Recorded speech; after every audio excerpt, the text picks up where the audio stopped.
ఎదుటోడి యొక్క బాధను చూసేసారు. రాక్షస గుణం అంటారు దీన్ని, రాక్షస గుణం. ఎదుటోడు బాధపడుతుంటే, ఎదుటోడు సమస్యల గుండా వెళ్తుంటే, ఎదుటోడు అప్పుల గుండా వెళ్తుంటే, ఎదుటోడు బాధల గుండా వెళ్తుంటే, ఎదుటోడు ఇబ్బందుల గుండా వెళ్తుంటే, ఎదుటోడు దేవుడు ఎదగలేక నాన్నాళ్ళు నిలబడుతూ నాన్నాళ్ళు పడుతూ ఉంటే చూసి నవ్వి హేళన చేసే కుటుంబాలు, దరిద్రమైన కుటుంబాలు తయారవుతున్నాయి రాకడ దినాల్లో.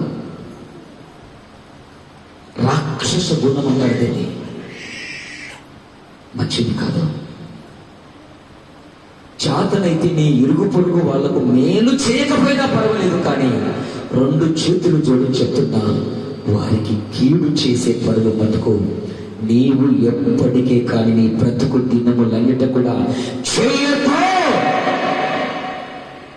కారణం, అలా కీడు తడపెడితే ఆ కీడు మొట్టమొదటగా నీకే చుట్టూ